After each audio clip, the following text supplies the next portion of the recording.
Mateus 14. Vamos estar lendo algumas passagens em Mateus. Vamos ler em primeiro lugar Mateus 14. Meu desejo é estar falando sobre as tempestades da vida, tanto as que Deus nos envia e as tempestades para onde Deus nos envia, quer dizer, para o meio delas, para o meio da tempestade. E como pastor chato, eu faço mais um pedido mais uma vez: por favor, quando tiver tempo, ouça a pregação de domingo passado pela manhã, quando eu falei a mais alegria em dar do que em receber, mas lá faltou o em receber, acabei não colocando, depois eu tenho que corrigir isso. Mateus 14, a partir do versículo de número 22. Podemos, amados? Logo em seguida, ordenou Jesus que os seus discípulos entrassem no barco e fossem adiante para o outro lado, enquanto ele despedia a multidão. Despedida a multidão, ele subiu ao monte para orar à parte. Ao cair da tarde, estava ali sozinho. Entretanto, o barco já estava no meio do mar, açoitado pelas ondas, porque o vento era contrário. Repita comigo: o vento era contrário. Grava isso. Na quarta vigília da noite, dirigiu-se Jesus a eles, andando por sobre o mar. Os discípulos, vendo-o caminhar por sobre o mar, assustaram-se, dizendo: é um fantasma, e gritaram de medo. Jesus, porém, imediatamente lhe disse: tende bom ânimo, sou eu, não temais. Respondeu-lhe Pedro: Senhor, se és tu, manda-me ir ter contigo por sobre as águas. E ele disse: vem. E Pedro, descendo do barco, andou por sobre as águas para ir ter com Jesus. Mas observando o vento forte, teve medo, e começando a afundar, clamou: Senhor, salva! Imediatamente Jesus estendeu a mão, tomou-o e lhe disse: homem de pequena fé, por que duvidaste? Entrando ambos no barco, o vento cessou. Então os que estavam no barco adoraram, dizendo: és verdadeiramente o Filho de Deus. Podeis tomar assento, mas eu te convido, caso tu queiras, abre também sua Bíblia em Mateus 4. E Mateus 4 vai falar de uma outra tempestade, que é a tempestade que Jesus está no barco dormindo. Eu quero falar essa noite sobre isso, sobre essa vida, uma vida onde há tempestades, que muitas das vezes a gente não entende, mas é Deus que nos envia. Existem as tempestades para onde Deus nos envia, e existem as tempestades que não têm diretamente a ver com Deus, mas sim com o adversário da nossa vida, e a vida como a vida é. E às vezes a gente não nota algumas coisas na Bíblia, mas Jesus ele fala pra caramba sobre tempestade, porque a vida ela é assim, ela é feita de tempestade. Por isso que sai esse ditado popular: depois da tempestade vem a bonança. Não é à toa que criaram esse dito popular, porque sabe que a tempestade, irmão, ela faz parte da vida, e a gente precisa compreender que ninguém vai passar pela vida sem tempestade. E eu quero começar falando sobre o mar da Galileia. Todas as suas situações, tanto em Mateus 4, que é quando Jesus está lá no barco dormindo, como em Mateus 14, onde nós lemos, está falando que o ato que está acontecendo, a história que está se passando, é no mar da Galileia. E na verdade, o mar não é o mar. O mar, na verdade, é um lago. Só que ele tem 21 quilômetros de comprimento, ele tem 14 de largura.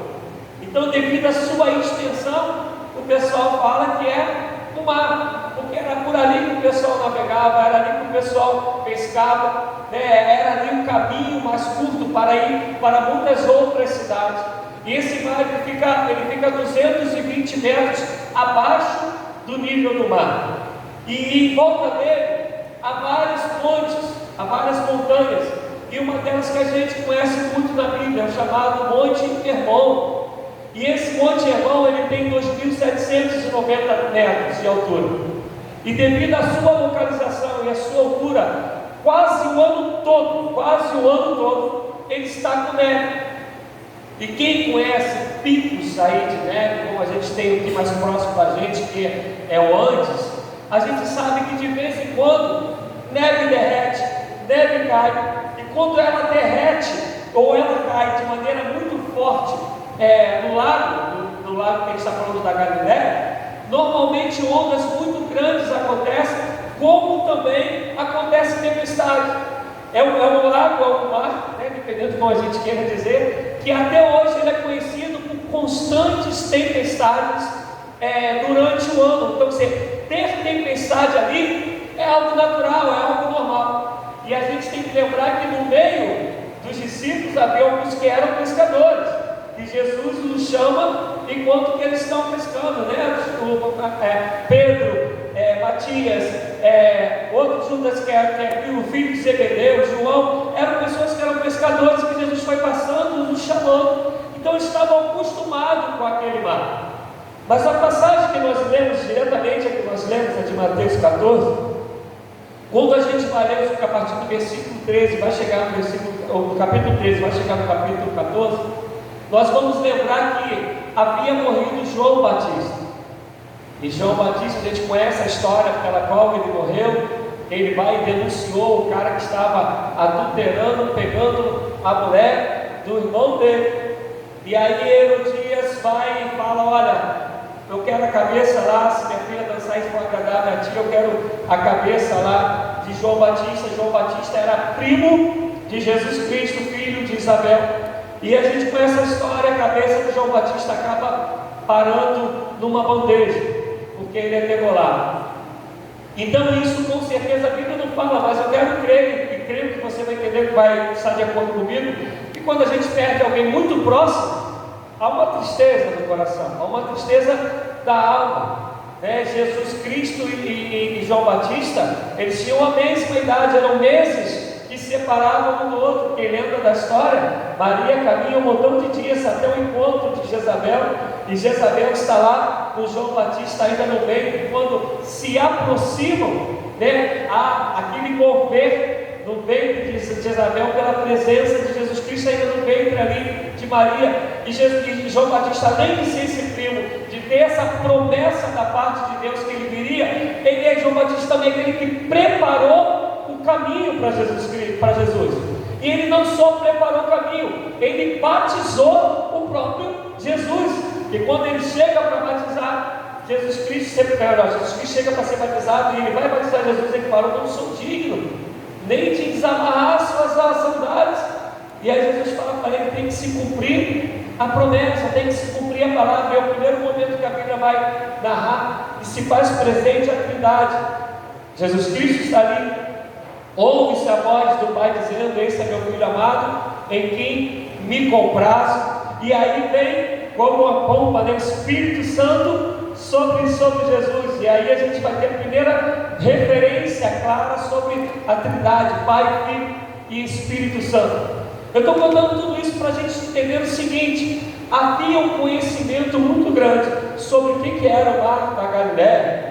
E Jesus Cristo estava vindo de uma época com seus discípulos de caminhar, de fazer milagres, está cego enxergando, está paralítico andando, e há momentos que o pessoal quer dar uma coça em Jesus, e Jesus tem que fugir daquela coça. Quem lembra da história dos discípulos caminhando com Jesus, era uma vida praticamente sem sossego. Até quando Jesus ele para descansar, o pessoal começa a invadir a casa. E aquela história que a gente vai lembrar lá do Marcos, que pega o paralítico e abre o telhado e coloca. Quando você vai ler a passagem, Jesus estava procurando um lugar de descanso, quer dizer, não conseguia descansar nunca, porque aonde o homem ou a mulher de Deus está, amados, Eu vou falar para você, e talvez vai parecer até vaidade que eu vou falar, mas Deus é testemunha do que eu estou falando. Tu não consegue descansar, não dá. Você vai jogar uma bola, vira aconselhamento. Você vai para uma praia, vira aconselhamento. Você reúne os amigos, vira aconselhamento. Tu não consegue mais escapar desse negócio. A gente está dirigindo, né, Délia? Chega um comunicado: olha, fulano está passando por isso. Tu não consegues mais fugir disso, quando de fato você caminha com o Senhor e as pessoas veem o Senhor na sua vida. E agora, se a gente não consegue fazer isso, imagina Jesus que estava fazendo sinais e maravilhas que nunca antes havia sido feito. E aí Jesus Cristo, ele está precisando de um momento de descanso. E aí, mas nessa caminhada o povo vai atrás dele, aí em Mateus 14, e aí tem uma multidão cheia de fome. E a noite está chegando, e o pessoal fala, olha, os discípulos falam: Jesus, mestre, despede essa multidão aí, já está ficando tarde, a gente não tem din-din para poder dar comida para esse pessoal, e vai receber muito dinheiro pelo número do pessoal presente, e então despede eles. A Jesus vai, multiplica pães e peixes que a gente conhece, e dá alimento a todo mundo. E aí, quando isso acaba de acontecer, Jesus ele vira para os discípulos, e é ele quem fala para os discípulos, e não é um pedido, é uma ordem. Ele fala para os discípulos: entre no barco e vá lá para o meio do mar. Enquanto que Jesus sai dessa palavra e vai para o monte orar. Agora pensa comigo, os discípulos estavam acostumados com o mar da Galileia? Sim. Conheciam as possíveis tempestades, e principalmente de acordo com eles? Conheciam, sim ou não? Sim, eles já conheciam, e Jesus manda e eles vão. Jesus, além disso, Jesus é próprio Deus. É aquele que o pessoal às vezes está pensando, ele já sabe o que está na cabeça do pessoal, porque vocês estão pensando nisso, porque cocheais em dois caminhos, porque estão pensando em tal coisa. Ele já sabia, mesmo quando as pessoas não expressavam. Então Jesus sabia que viria a tempestade? Eu quero crer que sim. Então, porque Jesus envia os discípulos para o mar, para o meio de uma tempestade? Se tu vai ler o capítulo 14, após a multiplicação dos pães, o pessoal está querendo fazer com que Jesus Cristo seja rei, quer que Jesus Cristo assuma o governo. E quem lembra de quantas vezes Jesus falou: meu reino não é deste mundo? Um monte de vezes Jesus está falando assim: não é isso, eu não vim para ser servido, mas eu vim para servir. Eu vim para poder fazer prevalecer a vontade do Pai. Eu vim para poder fazer com que se cumpra as profecias. Eu vim para resgatar. É por isso que os judeus têm até hoje a dificuldade de entender que Jesus Cristo é o Messias, é o enviado, porque para ele tinha que ser alguém no reinado. Então eles querem fazer Jesus de rei. E o que Jesus fala? Olha, esse pessoal vai continuar falando isso. Depois vocês leiam a passagem com calma. Isso vai corre o risco de entrar no coração dos discípulos, e os discípulos se envolverem nesse negócio.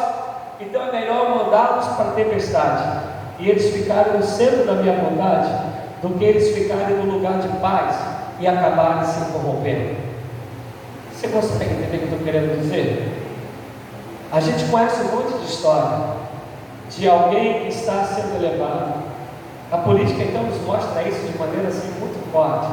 E aqueles que estão em volta, que um dia tiveram um comportamento bacana, mas essa vaidade vai insuflando, vai crescendo dentro da pessoa, e vão tirar da política. A gente vê isso dentro do meio evangélico.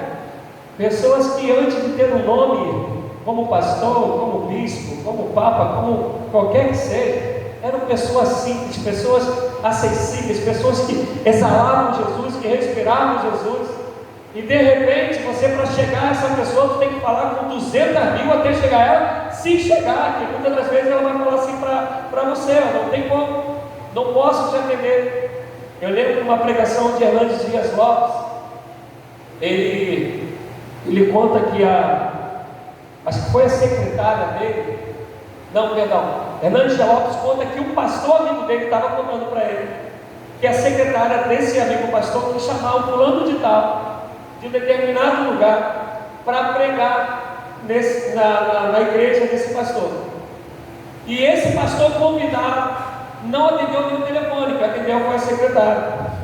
E aí a pessoa falou, esse pastor, quando está convidando, está falando para a secretária: eu quero convidá-lo para poder estar pregando aqui na nossa igreja tal dia, vai ter uma festividade assim, assim, assim. E aí a secretária falou assim: olha, eu não posso passar por ele, porque quem resolve essas coisas sou eu. E outra coisa, o meu pastor, ele não prega mais em igrejas, ele só prega agora em conferências, em grandes cruzadas, em estados.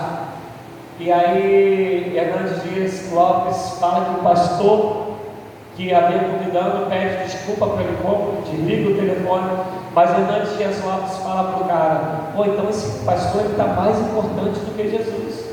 Jesus pregou para Nicodemo sozinho, ele pregou para a mulher samaritana sozinha.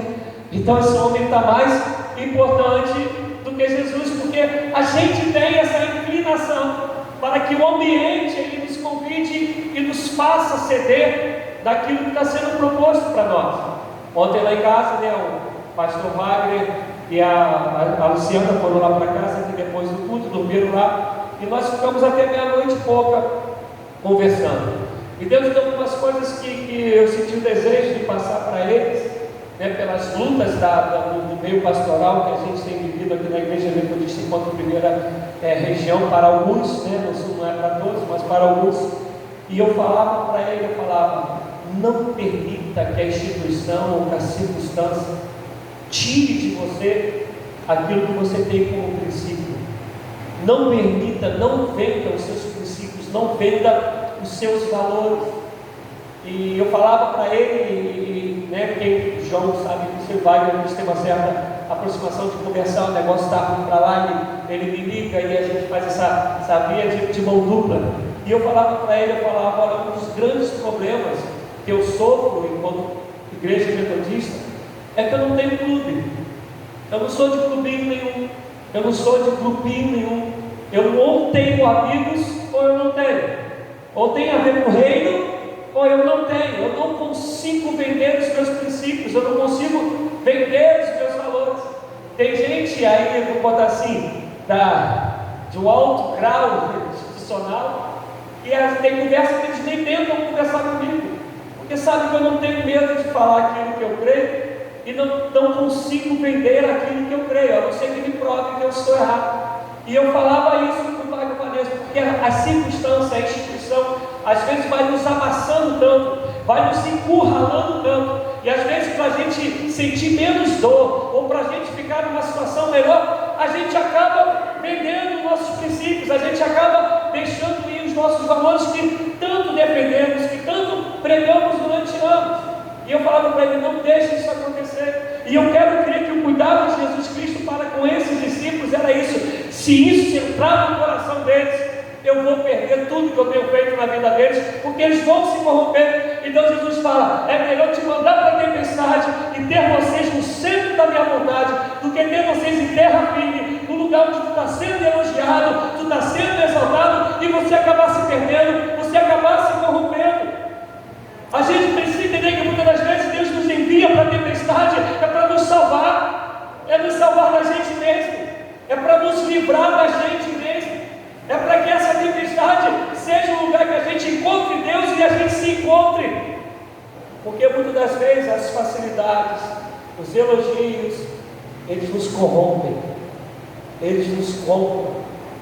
A vaidade, a prepotência, a arrogância, quando ela recebe carinho dentro da nossa alma, isso nos leva à destruição, isso nos leva à perdição. Uma vez eu pregando aqui, eu falei que eu creio que o Evangelho, ele não tem tanto a ver com como a gente começa. O Evangelho tem a ver com como a gente termina. Se você conseguir começar bem e terminar melhor ainda, louvado seja Deus. Mas se tu começa mal e no processo, quem está lá em Ezequiel 18, você se arrepender dos seus maus caminhos e buscar de Deus o perdão, ser transformado, e você morrer numa vida de santidade, de honestidade, agradável a Deus, alcançará a salvação. Mas se tu começa bem, tudo direitinho, dando os frutos, louvando a Deus, e no caminho tu te perdes, na perdição que você morrer, nessa perdição você conhecerá o inferno. Ezequiel 18, é só ler lá. Então Jesus ele fala assim: olha, eu vou levar vocês para a tempestade, mas eu não vou deixar com que vocês se corrompam. Às vezes Deus está nos mandando para a tempestade, que a gente reclama, mas é cuidado de Deus em nossas vidas, é amor de Deus sobre nós. Onde o pastor Wagner pregando aqui, ele falava algo que eu tenho dito aqui, talvez dito de uma outra maneira. Nós estamos vivendo tempos que, quer seja dentro da igreja, quer seja na sociedade, que é muito parecido com o que aconteceu no século XV, no século XIV, que é que anular todo e qualquer tipo de sofrimento. Amado, escuta o que eu vou dizer para vocês: sofrimento, quando bem trabalhado, ele nos amadurece. Sofrimento, quando bem trabalhado, ele aumenta a nossa fé. Sofrimento, quando bem assimilado, ele nos faz mais forte. Eu tenho certeza que hoje Meire aguenta pancadas que ela no começo doía muito para ela, e hoje ela não dói tanto. E as pancadas têm que ser mais fortes, porque as pancadas da vida foi fazendo o lombo ficar mais forte, não é assim? Quem gosta aí de luta, sabe que a luta faz muito isso. A luta ela vai te fazendo ficar mais resistente às dores, resistente às quedas, resistente aos golpes. Quando você tira isso, não é assim, João Pedro? Quando você tira essa possibilidade, chega lá para o cara e fala: vou ficar com peninha de você, toma faixa preta. Agora vai para a rua com a faixa preta, e devia entrar em uma briga, ou então vai disputar um campeonato para tu ver, porque começou tudinho, foi sentindo a dor desde o começo, vai te triturar todo. E Deus, sabendo disso, muitas das vezes Ele nos envia para a tempestade, para que a gente cresça, para que a gente não se perca, para que Satanás não encontre brecha nas nossas vidas. E aí esse pessoal vai para a tempestade. Na verdade, eles vão para o mar da Galileia, e Jesus vai orar. A Bíblia conta isso, se você prestou atenção no texto, a Bíblia conta que eles, quando foram, estava para terminar o dia. Quem lembra, o dia dos judeus termina que horas? Às 6, é isso aí mesmo, né? 18 horas, sabia que vocês sabiam, às 18 horas termina o dia dos judeus. Por exemplo, o adventista de sétimo dia, eles, no sábado eles não trabalham até às 18 horas de sábado, começa às 18 horas de sexta e termina às 18 horas de sábado, porque é assim que funciona o dia dos judeus. E estava para terminar o dia. Está dizendo que quando Jesus vai até ele, é na quarta vigília da noite. Então vocês vão lá, 6 horas que começa, de 6 às 9, uma vigília, de 9 até às 12, meia-noite, 24 horas, segunda vigília, das 24 às 3, terceira vigília, das 3 às 6, a quarta vigília. No mínimo, eles ficaram 9 horas dentro de uma tempestade. No mínimo, 9 horas sofrendo pancada. Se você olha aí, fala que o mar dava contra a embarcação. 9 horas eles lá, e Jesus lá no monte, orando. Imagina, tu 9 horas uma tempestade. O que tu vai falar agora? Perdi, né? Já era, vou naufragar. Jesus esqueceu de mim. Eu não vou abrir aqui no texto, mas quando você vai ler lá 1 João, fala que Jesus, a gente conhece muito Romanos 8,26, que fala que nós não sabemos orar como convém, mas o Espírito Santo intercede por nós com gemidos inexprimíveis. Mas lá em 1 João vai dizer que Jesus Cristo está junto ao Pai intercedendo por nós. Não é só o Espírito que ora, Jesus Cristo também ora. Se tem uma coisa que o Espírito e Jesus fazem, é orar pela minha vida e pela sua vida. Ah, pastor, está falando besteira, está na Bíblia. E se está na Bíblia, eu creio. E aí Jesus Cristo está lá orando, e os caras lá com o bicho pegando, uma tempestade arrebentando, eles experientes com o mar, mas são pelo menos 9 horas de pancada. Quantas das vezes nós estamos dentro de uma tempestade, dentro de uma luta, e achamos que Jesus Cristo está alheio a gente, achamos que Jesus Cristo está demorando muito, Nós precisamos entender, amado, que enquanto estamos na tempestade ou fora dela, Jesus continua a orar pela minha e pela sua vida. Ele continua a orar pela minha e pela sua vida. Às vezes a gente não quer esperar o tempo de Deus para ele socorrer na tempestade. E o que esses discípulos poderiam ter feito? Pulado no mar. E aí eu lembro da passagem que eu falei hoje pela manhã, a partir do capítulo 26 de Atos, onde está dizendo que Deus revela a Paulo, fala: se ninguém sair do barco, ninguém se perderá. Deus vai poupar a vida de todo mundo. E esses discípulos não tinham lido Paulo, mas eu quero crer que eles pensavam assim: ó, se o Senhor nos mandou ficar no barco, é porque Ele está com o controle de todas as coisas. Eu vou mostrar isso para vocês. Lá em Mateus capítulo 4, está o momento da tempestade, e o pessoal está lá no barco, e Jesus Cristo está, ó.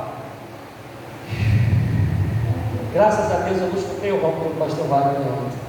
A gente fechou a porta, bem, ligou o ventilador, que falam que ele é uma tempestade, né, meu Deus? E aí está lá Jesus dormindo no barco, e a tempestade batendo no barco. Jesus não está sempre falando de tempestade, não está sempre em meio da tempestade.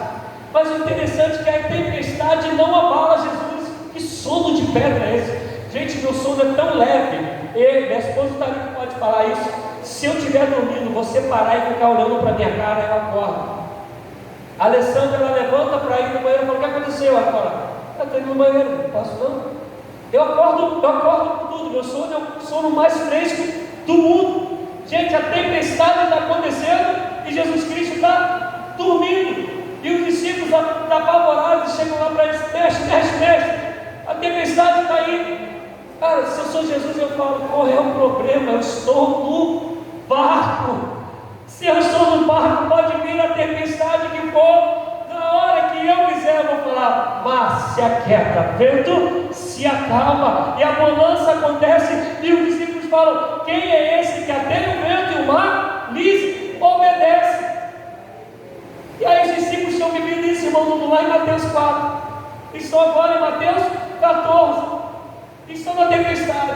O bicho está pegando. Eu fico imaginando aquele filme dos Piratas do Caribe, né? Eles estão na tempestade, ficam segurando, balança para lá, balança para cá. Eles falam: a gente vai ficar aqui, que o mestre nos mandou vir, e se ele mandou, eu vou permanecer, a gente vai obedecer. Como falta essa fé, irmãos? Você já reparou que a gente passa por experiências com Deus, por tempestades, mas toda tempestade que vem à nossa fé, normalmente, ela é abalada. Estou mentindo? Por quê?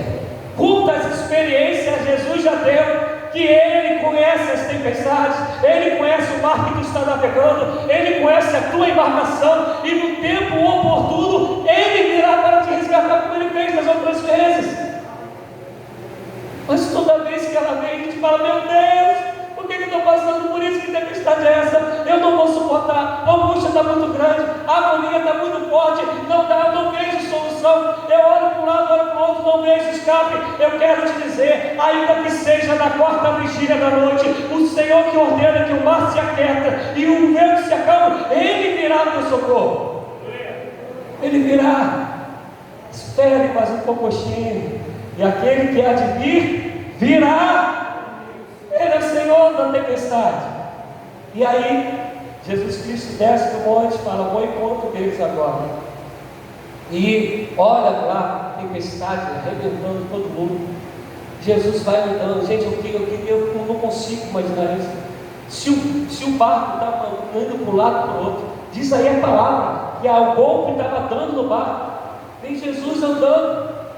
Eu não sei se quando as ondas chegavam perto, elas abriam assim para ele passar. Eu não sei como funcionou esse negócio, Manúcio. Mas era tempestade, e ele passa andando por ela.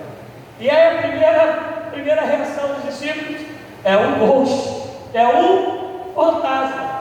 Aí às vezes a gente olha isso, a gente ou ri, ou fala: pô, esses discípulos vacilaram. Pensa comigo, tu está 9 horas no mínimo, lutando para não naufragar, lutando contra uma tempestade, para o barco, para o vento não te jogar fora do barco. Dizem, os estudiosos dizem isso, que o tempo mais negro durante a noite não é meia-noite. O momento de maior negritude durante a parte da noite é a partir das 3 horas da manhã. É onde o negócio assim está bem escurão mesmo. Tu está lá 9 horas lutando para não cair, as forças indo embora, no escurão você vê alguém andando sobre as águas. Até então, quem havia feito isso na história? Ninguém. Era Jesus estreando o surf, né? Andando sobre as águas. E aí eles gritam: é um fantasma. E aí Jesus fala: não é um fantasma, sou eu. Aí Pedro, né, esse Pedro colérico, esse Pedro sanguíneo, fala: se é o Senhor mesmo, eu quero ir, me manda ir ter com você. Jesus fala: então vem. Aí é muita fé.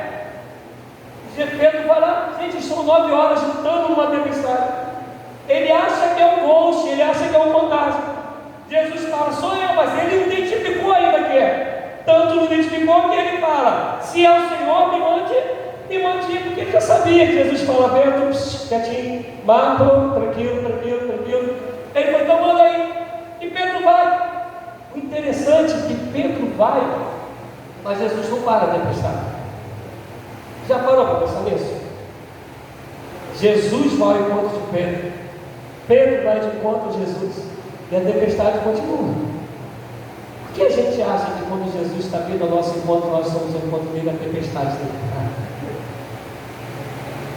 Pedro não afundou por causa da tempestade. Ele afundou porque ele parou de olhar para Jesus. Ele desviou o foco de Jesus, olhou para o vento, e aí ele foi afundar. Enquanto que o foco dele era Jesus, ele estava suportando a tempestade, andando sobre as águas. Tu tem noção desse negócio? Amado, olhe para Jesus que você vai passar pela tempestade. Olhe para Jesus que tu vai suportar o dia mal. Olhe para esse que é fiel para cumprir na sua vida, esse que te guarda, esse que protege você, cuida de você até quando você dorme. Esse que é, como disse Juliano aqui, não é homem para que minta, nem filho do homem para que se arrependa. Olhe para ele, não olhe para as circunstâncias. E aí ele vai até o encontro de Jesus. Quando ele deixa de olhar para Jesus, ele afunda. E aí a Bíblia diz que Jesus Cristo ele estende a mão e puxa Pedro. Eu acho fantástico Jesus é que ele conhece os nossos picos de fé e as nossas vacilações na fé, mas ele nunca nos abandona. Ele não enche a nossa bola na hora do pico. Não tem nenhum elogio para Pedro. Ele também não nos abandona na hora que a gente esmorece. Ao contrário, ele estende a mão e nos tire para que a gente não afunde. Não pensa que você é super grande. Aí tem dia que tu vai estar lá em cima, tá voando entre os anjos, vendo querubins para tudo quanto é lado, batendo papo com o serafim, falando para o paralítico: levanta e anda. Quer ver um exemplo disso? Está Elias no Monte Carmelo. O pessoal está zombando, falando que o Deus de Elias não é Deus. Elias vai e reúne quantos sacerdotes? Quem lembra? 50 sacerdotes de Baal. E fala para os caras: o Deus que responder o fogo, esse realmente é Deus. E os caras vão lá, se mutilam, dançam. A gente fala que o índio tem dança da chuva. Os caras fizeram a dança do fogo, né? Dançam, fazem tudo. E Elias ainda tira a onda: ó, canta mais alto, vai ver que esse teu Deus, Baal, ele está dormindo. E aí nada acontece. Aí na hora de Elias clamar, Elias fala: está muito fácil esse negócio, não pode, vamos complicar um pouquinho. Enche isso d'água, joga água para tudo quanto é lugar. E aí ele ora ao Senhor, e o fogo desce e consome toda a água. Elias vai e mata os profetas de Baal. Depois Elias ouve que Jezabel ia matar. O que ele faz? Se esconde numa caverna, fica cheio de autopiedade. Alguns vão dizer que esse ápice de Elias, com vou botar assim, essa queda de fé, eles vão falar que era como se fosse os sintomas da depressão. Ele entra numa caverna, ele quer ficar sozinho. E aí o Senhor tem que ir lá, conversar com ele, alimentá-lo e falar para ele: Elias, continua aí a caminhada, que ainda tem muita obra, você não é a última rosquinha do pacote, tem mais de 700 que não se dobraram diante de Baal. E aí a Bíblia fala que é com aquele alimento que Elias comeu, ele ainda caminhou 40 dias e 40 noites. Eu não sei se tinha proteína naquele negócio, whey protein, não sei o que tinha lá do lado, mas o cara caminhou 40 dias e 40 noites. Mas há um homem que tinha desafiado os sacerdotes de Baal, que mandou encher d'água, que clamou o fogo dos céus. Depois ele fica com medo porque ele ouviu uma mulher falar que queria a cabeça dele. Amados, se isso aconteceu com Elias, que orando a chuva cessou, depois orou de novo e a chuva veio, por que não vai acontecer comigo e contigo? Mas a gente hoje temos os pastores aí, eles são super crentes, né? A fé deles assim é enorme o tempo todo, eles não adoecem nunca, pelo menos o que eles dizem, né? Que não pode mais adoecer. Minha Bíblia mostra Paulo falando que não conseguia enxergar mais direito. Lucas caminhava com ele, porque Lucas era médico e Paulo precisava de cuidados médicos. Paulo vai falar para Timóteo: tome vinho por causa das suas constantes enfermidades. Entenda, amados, Deus continua nos fazendo seres humanos e nos tratando como seres humanos, pessoas emocionais que têm que viver de fé em fé, de glória em glória, de graça em graça. Mas compreenda, vai ter dia que tu vai estar lá em cima, vai ter dia que tu vai estar lá embaixo. Isso é normal quando tu estiveres lá embaixo. Entenda, Deus conhece o teu limite e Ele vai estender a tua mão e vai tocar na sua e vai te trazer de novo para cima, para a glória do nome dEle. Mas entenda, tu só anda no meio da tempestade enquanto que teu foco é Jesus. Enquanto que tu olhas para Ele, a tempestade ela vai estar.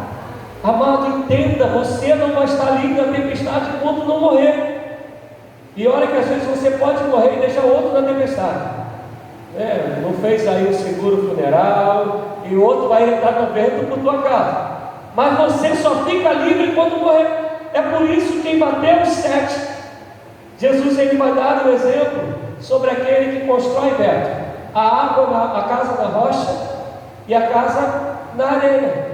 Ele vai dizer o seguinte: o homem nécio, imprudente, ele pega e constrói a sua casa na areia.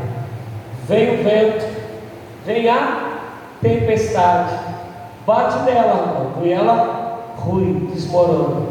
O homem prudente constrói a sua casa na rocha, Leomar. Vem o tempo, vem o vento, vem a tempestade, mas ela permanece. As duas sofreram a pancada da tempestade, as duas sofreram a pancada do vento. O vento vai vir, a tempestade vai vir, as trovoadas virão. Isso depende de onde você está, de quem você seja. O que vai fazer diferença é quando a tempestade vier, onde a sua casa está construída. Se for na rocha que é Jesus, se tu continuas olhando para ela, a tempestade vai vir, mas você vai permanecer em pé para a glória do nome de Jesus. E aí, Jesus pega Pedro e vai para dentro do barco. E ele não fala nada, ele só entra no barco. E a minha Bíblia, que é igual a tua, diz que na hora o mar se aquieta. Lá em Mateus 4, ele deu ordem. Aí eu vou falar o que eu creio, tá? É minha interpretação. Lá em Mateus 4, ele dá ordem, porque o pessoal tem que saber que a ordem foi dele. Foi ele que disse: vento, mar, fiquem tranquilos. Mas quando chega em Mateus 14, todo mundo já sabe quem é. Então não precisa estar falando, o pessoal já aprendeu a lição. Ele só entra no mar. Quando ele entra e o mar se aquieta, todo mundo fala: verdadeiramente, esse é o Senhor. Verdadeiramente esse é Deus, verdadeiramente Ele é o Messias. O que quer dizer verdadeiramente no grego? é a afirmação absoluta de quem é o outro. Isso é como se eles dissessem: se tínhamos alguma dúvida, agora acabou. Se tínhamos algum resquício, agora foi embora, porque verdadeiramente Ele é o Senhor, Ele é o Messias, Ele é o Mestre, Ele é o Salvador, Ele é o Libertador, Ele é o que tem todo o domínio, Ele é o que tem todo o poder, só Ele é Deus. A gente já passou por um monte de tempestade, a gente já passou por um monte de situações adversas, mas a gente às vezes não conseguiu, de fé verdadeira, dizer que verdadeiramente Ele é o Senhor. Você reparou? Espero que não seja nenhum de vocês. Como de nós que já estamos na igreja há um tempão e precisamos viver de milagre em milagre? Parece que todo dia Deus tem que fazer um milagre novo para que a gente possa entender que Ele é Deus. A presença dEle na nossa vida, o que Ele já fez, ainda não foi o motivo para a gente poder dizer verdadeiramente Ele é o Senhor. Todo dia Deus tem que provar para a gente, todo dia Ele tem que se manifestar para a gente dizer que Ele é Deus. É por isso que ainda em nós há muita dificuldade de passar as tempestades, porque a gente ainda não conseguiu clamar verdadeiramente Ele é o Senhor. Você repara a didática de Jesus.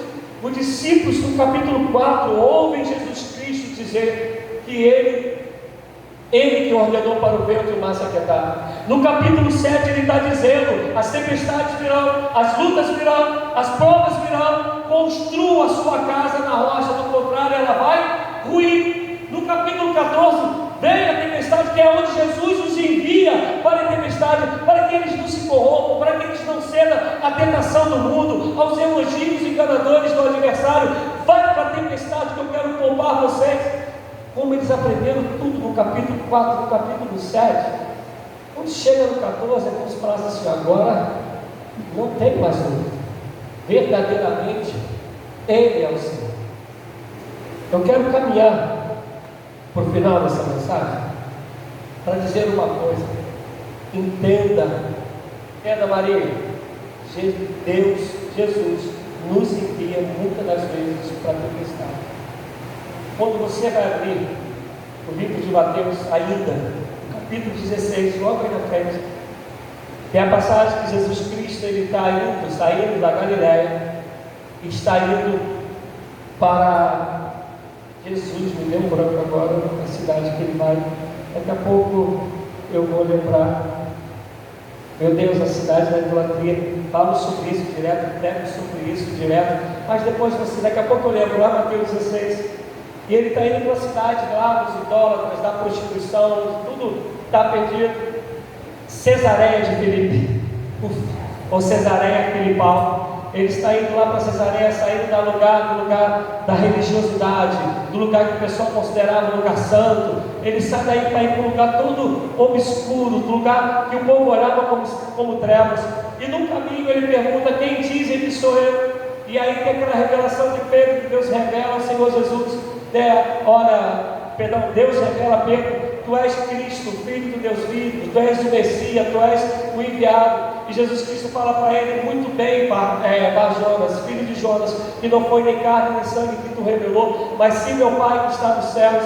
E aí Pedro se acha o dono da revelação, e parece que ele acha agora: como Deus me revelou isso, agora eu estou assim com Ele, tudo que Deus fizer agora vai ser através de mim. Tem um montão de crente que acha esse negócio, porque Deus revelou uma vez, Ele é o dono da boca de Deus agora. Deus só vai falar se for através dele, e tudo que ele ou ela falar é porque Deus está falando. E aí Jesus fala no versículo 26, se a mente não falhar, no capítulo 16, Jesus vai falar o seguinte: olha, importa que eu vá para Jerusalém, e lá os sacerdotes, os religiosos, os mestres, eles vão me prender, vão me açoitar, vão me fazer sofrer e vão me levar à morte. Pedro fala: não. Pega Jesus, leva para o cantinho e fala: isso não vai acontecer com o Senhor, eu não permito que isso aconteça. E aí Jesus fala para ele: para trás de mim, Satanás, e não cogita das coisas de Deus, e sim das coisas dos homens. Por favor, entendam isso, eu vou repetir. Jesus está falando que vai para um lugar de sofrimento, Jesus está falando porque essa tempestade, para onde ele vai, ele tem que ir. Essa tempestade, para onde ele vai, é a vontade do Pai. Ele está falando, eu vou para lá. E Pedro fala, não vai. Olha a resposta de Deus que Jesus dá para Pedro: tu não cogita das coisas de Deus, tu cogita das coisas do homem. Teu raciocínio ainda é terreno, teu raciocínio ainda é lógico. Tu és aquele que está querendo ficar toda hora livre das tempestades, e está Jesus dizendo, mas a tempestade que é da vontade do Pai que a gente passe, a tempestade que a gente tem que entrar, a tempestade que é o próprio Pai que nos envia, e quando você quer se livrar dela, quando você não entende, é porque tu ainda tens um raciocínio humano. Mas não, que eu te convido nessa noite a ler o que está escrito aqui. Portanto, irmãos, rogo-vos pelas misericórdias do Senhor Jesus Cristo. E aí eu vou fazer um resumo: não pense como este mundo, mas seja transformado pela palavra de Deus, pelo Espírito de Deus na tua vida, em nome de Jesus. Vou dar outro exemplo. Se tu abre Atos 21, está Paulo, e ele está na casa de Filipe, e a Bíblia diz que Filipe tinha 4 filhas, as 4 filhas eram profetisas, mas de repente veio um outro profeta que eles não conheciam, e esse profeta pega os cintos de Paulo, amarra as mãos de Paulo, amarra suas próprias mãos, os seus próprios pés, e fala: assim como aconteceu comigo, que eu fiz comigo, vai acontecer com o dono desse cinto. E o cinto pertencia a Paulo. E aí o pessoal começa a se compadecer de Paulo. Paulo chega para eles, então lá depois de Atos 21, Paulo chega para eles e fala assim: meus amados, não fica assim não. Se é da vontade do Senhor que eu vá para Jerusalém, e lá eu sofra, eu padeça, eu quero dizer para vocês, está Paulo dizendo, eu estou disposto a não somente sofrer por amor a Jesus Cristo, mas se eu tiver que morrer por Ele, eu morrerei por Ele. Está todo mundo falando: Paulo, não vai para essa tempestade. Paulo, fica livre dessa tempestade. E Paulo está falando: se é o vento do Espírito que soprou para essa tempestade, eu vou e glorificarei o nome do Senhor dentro desta tempestade. Vocês estão conseguindo me entender, amados? Porque dá um silêncio quase que dói o ouvido desse final. A vida é feita de tempestades. Tempestades que vêm e o Senhor nos manda, principalmente quando a gente está tudo errado. Quer ver um exemplo? Tempestade de um cara chamado Jonas. Deus falou parar e prega em Nínive. Ele falou: não gosto deles, eles são feios, eu quero que todo mundo morra. E aí ele vai fugir, entra no barco. Quando ele entra no barco, o que acontece? Uma tempestade. O barco está indo quase a pique, e os caras vão lançar a sorte para saber o que está acontecendo. A sorte cai sobre Jonas, e eles falam: ô Domédio, por que caiu sobre você? Aí ele olha a resposta de Jonas: eu sou servo de Deus, Criador dos céus, da terra, do mar e tudo que neles há. Aí os caras dão aula de teologia, dão aula de fé para Jonas. Cara, se você serve esse Deus, tu acha que vai correr com esconder dele para onde, rapaz? Eles falam isso, né? Lá no texto de Jonas. Os caras dão aula de fé, de teologia para Jonas. E aí que eles, as Jonas, como não tem coragem, falam: vocês me lancem ao mar. Veio o peixe, a gente conhece a história. E gole Jonas. Deus envia uma tempestade para corrigir alguém que está saindo do centro da vontade dele. Do outro lado é uma tempestade que o próprio Jonas buscou. Porque se ele tivesse feito a vontade de Deus, ele não passaria pela tempestade.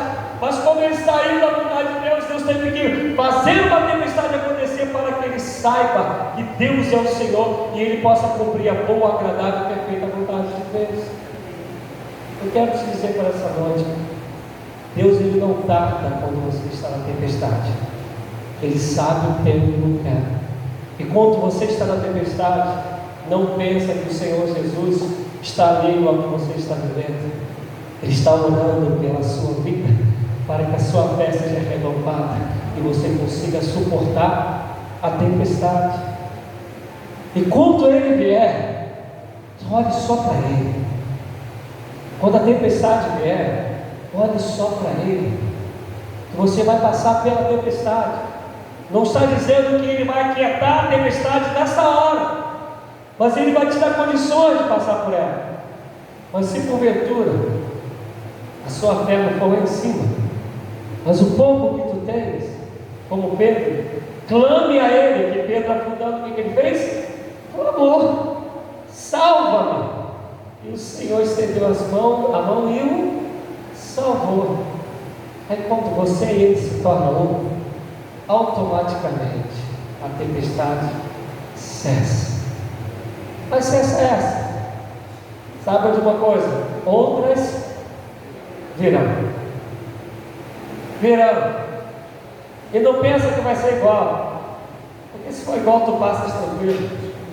Ser mais forte, para que teu nome seja, para que o nome do Senhor seja glorificado, a ponto de em algum momento você poder dizer como Paulo: se Ele está me mandando, eu vou. Ainda que eu padeça, eu irei, porque se essa é a vontade dele, assim será feito. Amados, por favor, creiam isso. Vivam isso. Entenda. Está batendo o vento? Deus sabe. O mar está revolto? Deus sabe. Até onde você pode suportar? Deus sabe. Ele pode te livrar? Pode. Ele pode não te livrar? Pode não te livrar. Porque ele livrou Paulo um monte de vezes.